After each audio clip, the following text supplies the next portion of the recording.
చేస్తున్నాయి. దోహాపై దాడిని సీరియస్ గా తీసుకున్నాయి అరబ్ దేశాలు. దీంతో ఖతార్ కు వెళ్లారు UAE president Sheikh Mohammed bin. అలాగే ఖతార్ సందర్శనకు జోర్డాన్ యువరాజు కూడా వచ్చారు, ఆయన హుసేన్.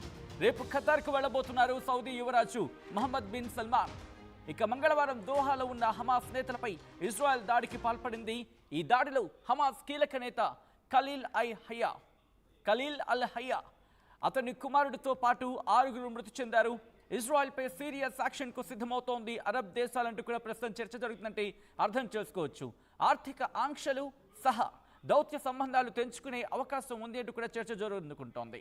ఈ నేపథ్యంలోనే అవసరమైతే ఇజ్రాయెల్తో యుద్ధానికి దిగే అవకాశం ఉందంటూ కూడా చర్చ జరగడం ప్రస్తుతం ఈ అంశానికి సంబంధించి మరింత బలాన్ని చేకూరుస్తోంది. ఇటు ఇజ్రాయెల్ అలాగే అరబ్ దేశాల మధ్య యుద్ధ వాతావరణం నెలకొనబోతుందో విజువల్స్ మీరు చూస్తున్నారు. ఒకరి తర్వాత ఒకరు యువరాజులు అలాగే ఆ ప్రాంతాలకు సంబంధించిన అధినేతలు అక్కడికి చేరుకున్న ఆ విజువల్స్ మీరు చూస్తున్నారు. ఖతార్ దోహాలో జరిగిన ఇజ్రాయెల్ దాడికి సంబంధించి ఇటు ఖతార్ దోహాలో ఇజ్రాయెల్ దాడిపై అరబ్ దేశాలు ఆగ్రహాన్ని వ్యక్తం చేస్తున్నాయి. దోహాపై దాడిని సీరియస్గా తీసుకున్నాయి అరబ్ దేశాలు.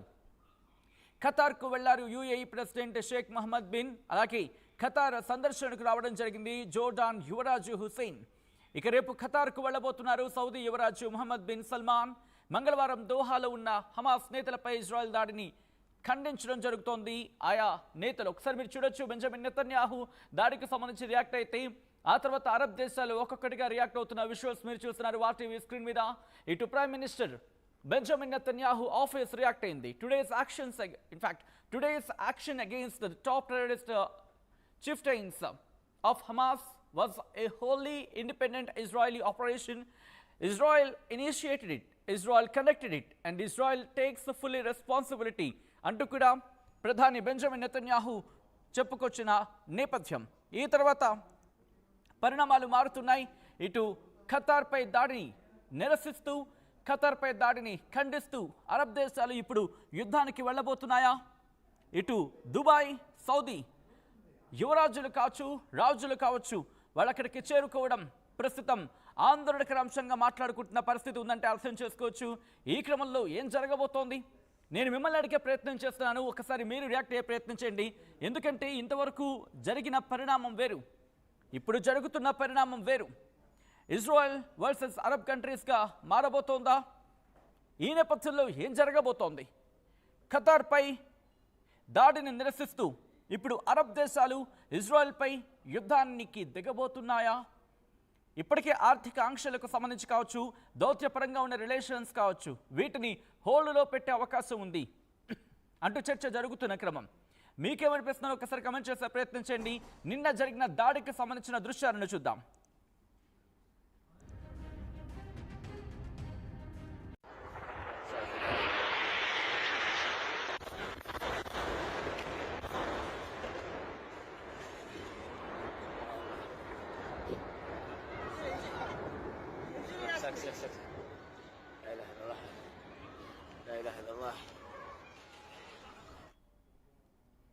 ఇప్పుడు అరబ్ దేశాలని ఏకం కాబోతున్నాయా? ఖతార్ రాజధాని దోహాలో ఇజ్రాయెల్ దాడిని అరబ్ దేశాలు సీరియస్గా తీసుకున్న ఈ మాట, ఇన్ఫాక్ట్ ఆ అన్న మాట ప్రస్తుతం తీవ్ర చర్చాంశంగా మారింది. ఇటు దోహాలో ఉన్న హమాస్ నేతల టార్గెట్గా ఇజ్రాయెల్ దాడికి పాల్పడిందని చెప్పి స్వయాన ఇజ్రాయెలే ఒప్పుకుంది. దీంతో అరబ్ దేశాలు ఇజ్రాయెల్పై సీరియస్ యాక్షన్కు రెడీ అవుతున్నాయంటూ కూడా తెలుస్తోంది. ఖతార్ రాజధాని దోహాలో ఇజ్రాయెల్ దాడిని అరబ్ దేశాలు సీరియస్గా తీసుకున్నాయి. మంగళవారం దోహాలో ఉన్న హమాస్ నేతలపై ఇజ్రాయెల్ దాడి చేసిన విషయం మనం చూసాం. ఇన్ఫాక్ట్ ఆ దాడికి సంబంధించి ఈ దాడిలో హమాస్ కీలక నేత ఖలీల్ అల్ హయ్యా అతని కుమారుడితో పాటు 6 మృతి చెందారు. అరబ్ దేశాలు ఇజ్రాయెల్పై సీరియస్ యాక్షన్కు సిద్ధమవుతున్నాయంటూ కూడా తెలుస్తోంది. UAE president Sheikh Mohammed bin వెంటనే ఖతార్కు వెళ్లారు. జోర్డాన్ యువరాజు హుసేన్ కూడా ఖతార్ సందర్శనకు రెడీ అయ్యుతున్నారు. ఇక సౌదీ యువరాజు మహమ్మద్ బిన్ సల్మాన్ రేపు ఖతార్కు వెళ్లబోతున్నారు. దీంతో పాటు మరికొన్ని కీలకమైన డెవలప్మెంట్ చోటు చేసుకునే అవకాశం ఉందంటూ కూడా తెలుస్తోంది. ఇక ఆర్థిక ఆంక్షలు సహా దౌత్య సంబంధాలు తెంచుకునే అవకాశం ఉందంటూ కూడా నిపుణులు భావించడం జరుగుతోంది. అవసరమైతే ఇజ్రాయెల్తో యుద్ధానికి దిగే అవకాశం ఉంది అంటూ కూడా తెలుస్తోంది. ఈ అంశానికి సంబంధించి ఇప్పటికీ ఆయా దేశాలు రియాక్ట్ అయిన పరిస్థితి గురించి మనం మాట్లాడుకున్నాం, చర్చించుకున్నాం. ఇప్పుడు ఇదేం జరగబోతోంది? ఎందుకంటే కనుక ఇంతవరకు జరిగిన పరిణామం వేరు, ఇప్పుడు పరిణామం వేరు.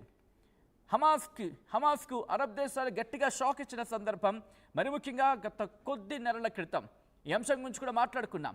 బట్ ఇప్పుడు ఏ హమాస్ని టార్గెట్ చేద్దామని చెప్పి ఇజ్రాయెల్ అనుకుందో, ఆ హమాస్ నేతలను టార్గెట్ చేసిన ప్లేస్ గురించి ఇప్పుడు మాట్లాడుకుంటున్న పరిస్థితి. ఎందుకంటే అప్పుడు జరిగిన పరిణామాల గురించి ఒకసారి మాట్లాడుకునే ప్రయత్నం చేద్దాం. ఇప్పుడైతే గాజా మీద పూర్తిగా ఆధిపత్యం చెలాయించాలని చెప్పి ఇజ్రాయెల్ అనుకుందో, అప్పుడు హమాస్కు సంబంధించి అరబ్ దేశాల నుంచి గట్టిగా షాక్ తగిన పరిస్థితి. ఎందుకని గాజాపై హమాస్ సాగిస్తున్న దారుణ మారణకాండ అంటూ కూడా అరబ్ దేశాలు ఖండించిన పరిస్థితి ఉంది. ఒక ప్రకటన కూడా రిలీజ్ చేశాయి. దానిలో గాజా నుంచి హమాస్ తక్షణం వెళ్ళిపోవాలి అంటూ కూడా హెచ్చరించిన పరిస్థితి కూడా ఉంది. ఇటు న్యూయార్క్లోని యుఎన్ ఐక్యరాజ్య సమితి యునైటెడ్ నేషన్స్లో జరిగిన సమావేశానికి కూడా ఇటు ఫ్రాన్స్ సహా అధ్యక్షత వహించింది. సౌదీ అరేబియా చేసిన ఈ ప్రకటనకు సంబంధించి సౌదీ అరేబియా ప్రకటన చేసింది. దానిని చారిత్రాత్మక ఘట్టంగా కూడా పేర్కొన్న సందర్భం. అయితే Saudi Arabia, Qatar, Egypt, Turkey, Jordan వీటితో పాటు ఇంకొన్ని అరబ్ దేశాలు, ముస్లిం దేశాలు కూడా 2023కు సంబంధించి 2023 అక్టోబర్ 7న జరిగిన దాడిని ఖండించిన నేపథ్యం. సో అక్కడి నుంచి చూసుకుంటే కనుక పరిణామాలు మారిపోతున్నాయనే చెప్పుకోవాలి. ఎందుకంటే అప్పుడు దాడిని ఖండించిన దేశాలకు సంబంధించి మాట్లాడుకుంటే ఇప్పుడు ఏం జరగబోతోంది? ఎందుకంటే గాజాలో కాల్పుల విరమణ కోసం అమెరికా చేసిన ప్రతిపాదనల మీద చర్చించేందుకు ఖతార్ రాజధాని దోహాలో ఇటు హమాస్ నేతలు సమావేశమయ్యారు అనే చర్చ జరుగుతోంది. సమిట్ ఆఫ్ ఫైర్ పేరుతో ఇజ్రాయెల్ ఇప్పుడు దాని మీద దాడికి పాల్పడింది. అయితే ఆ బిల్డింగ్ మీద ఇజ్రాయెల్ దాడికి పాల్పడింది. ఆ బిల్డింగ్ని పూర్తిగా లేపేసింది ఇజ్రాయెల్. అయితే ఈ దాడిలో తమ నేతలు ఎవరూ మరణించలేదంటూ కూడా హమాస్ చెప్పినట్టుగా ప్రస్తుతం చర్చ జరుగుతోంది. అయితే హమాస్ కీలక నేత ఖలీల్ అల్ హయ్యాతో పాటు ఇన్ఫ్యాక్ట్ ఖలీల్ అల్ హయ్యా కుమారుడితో సహా 6 మృతి చెందారంటూ కూడా చర్చ జరుగుతున్న క్రమం. అయితే అందులో ఖతార్ అధికారి కూడా ఉన్నారు అంటూ ఇంకొక డిస్కషన్ ప్రస్తుతం తెర మీదకి వచ్చింది.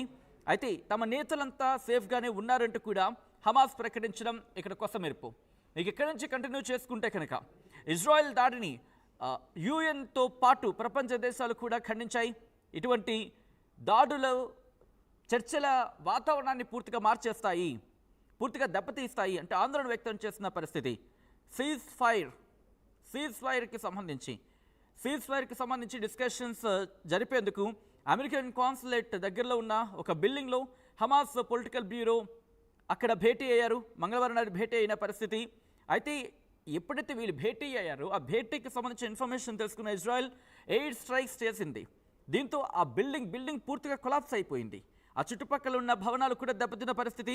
ఆ దాడి జరిగిన వెంటనే ఖతార్ వెంటనే రియాక్ట్ అయింది.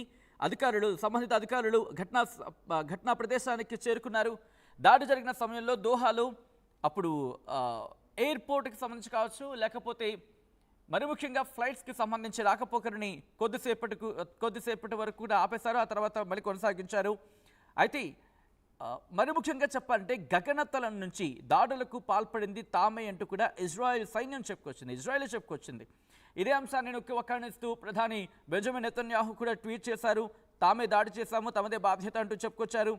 హమాస్ టార్గెట్గానే మేము దాడులు జరిపాము అంటూ కూడా ఇటు బెంజమిన్ నెతన్యాహు, ఇజ్రాయెల్ ప్రధాని బెంజమిన్ నెతన్యాహు చెప్పడం ఈ మాటలకు బలం చేకూర్చింది. ఇప్పుడు చూసుకుంటే ఇంకా చెప్పాలంటే ఈ దాడికి సంబంధించి మాట్లాడుకున్న క్రమంలో మాకు ఒక పక్కా ఇన్ఫర్మేషన్ ఉంది. మాకున్న పక్కా ఇన్ఫర్మేషన్తోని మేము దాడి చేసామంటూ కూడా ఇజ్రాయెల్ చెప్పుకొచ్చిన సందర్భం. అయితే అంటే ఈ ఘటన తర్వాత, ఈ దాడి తర్వాత ఖతార్ రియాక్ట్ అయింది. ఇది పిరికి పంద చర్య అంటూ చెప్పుకొచ్చింది. ఇంటర్నేషనల్ లాస్ని మీరు ఇక్కడ ఒబే చేయలేదు, అంటే ఇంటర్నేషనల్ లాస్కి మీరు కట్టుబడి ఉండలేదు, దాంతోపాటు వాటిని ఉల్లంఘించారు. దాంతోపాటు మరికొన్ని అంశాలను ప్రస్తావిస్తూ ఆ దేశ విదేశాంగ శాఖ అధికార ప్రతినిధి మాజేద్ అల్ అన్సారీ చెప్పుకొచ్చిన పరిస్థితి.